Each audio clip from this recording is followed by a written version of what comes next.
What do you think are the top 3 issues that are facing county council right now?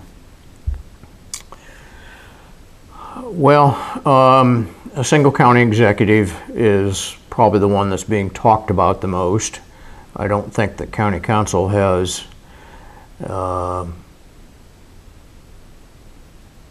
we definitely have skin in the game, because if the referendum is passed, the council will change from 7 to 9, and it'll go from 4 districts to 9 districts and so on.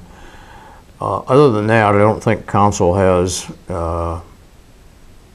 much involvement. It's totally up to the voters. I mean, their vote is just as important as my vote. I have 1 vote. Each voter has 1 vote. Other than that, I think probably the largest fiscal item that faces county council right now is the ramifications, and I may quote the wrong bill, but I think it's 10006, and I think that is House Bill 10006.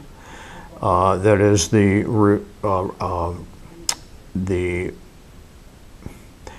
remodeling, if you will, of the criminal code in regard to felonies. We're starting to see in the paper where felonies are rated 1 through 6. If you read the newspaper that reports any reports on criminal trials, you'll see that the results are they're not felony A, B, C, and D like they used to be. They're now 1 through 6.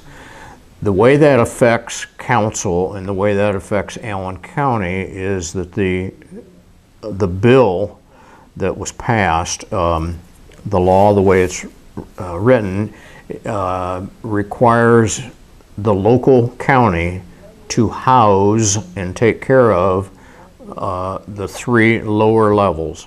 I think that's 1 through 3. I think the higher the number, the worse offense. I think that's right. I may have that backwards. But anyway, the county is expected to take care of the first 3 levels of felonies. A study was done a few months ago, and at that point in time, it could have meant an additional 590, I think, 550, 590 prisoners, or I should say not prisoners, but persons involved in the system. That could have been home detention, that could have been a work release, or it could have been total confinement. We currently have a jail that's full. In fact, it's more than full on a daily basis.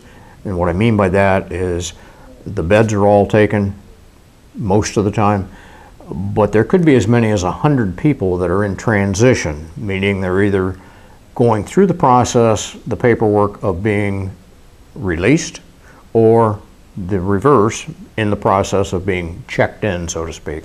So you could have, at any one point in time, you could have maybe as many as 100 plus the 700 or more that are there on a full-time basis. So our jail is full.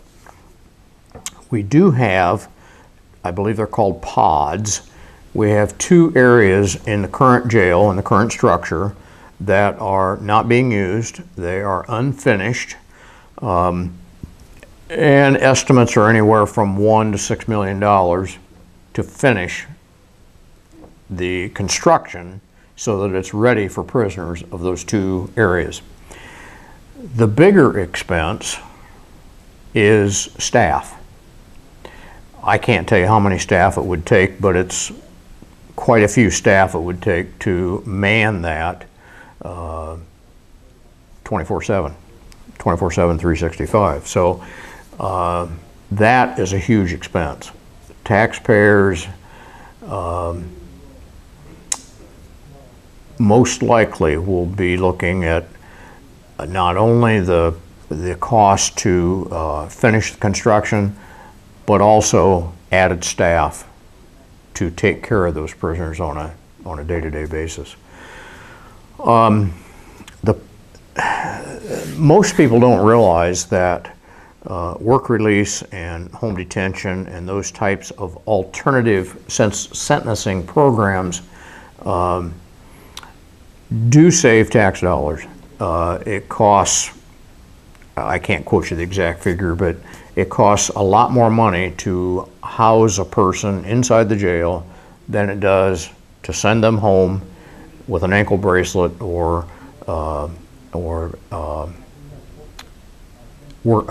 participate in work release. So that's huge.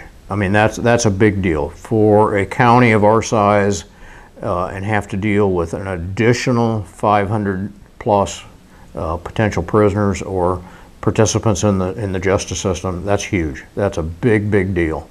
And quite frankly, I have no clue where we're going to get the money from. The state legislators, when they passed this bill, they were looking at, in my opinion, they were looking at saving state tax dollars, and that's fine, that's good, but all they did was push the burden on to the counties. And then out of their generosity, they come up with $6 or $7 million to be shared by 92 counties to take care of those additional prisoners. That doesn't even take care of Allen County, let alone all 92 counties. So the state is probably saving millions and millions, and Allen County is going to have to find ways to absorb that cost. So probably the third issue that county council will be, or is constantly faced with, is the decreasing revenue because of the property tax cap and the increased cost of operating county government.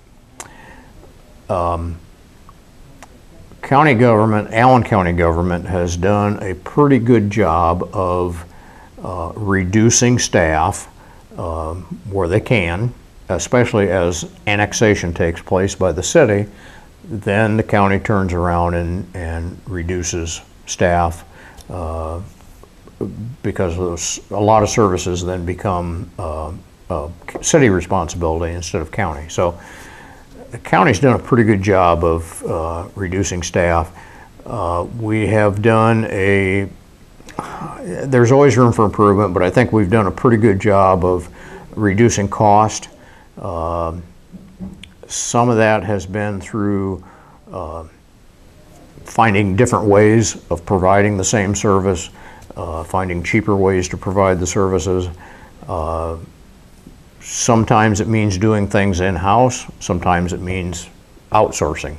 So we've done a pretty good job of keeping up with the decreasing revenue, but that decreasing revenue is going to continue.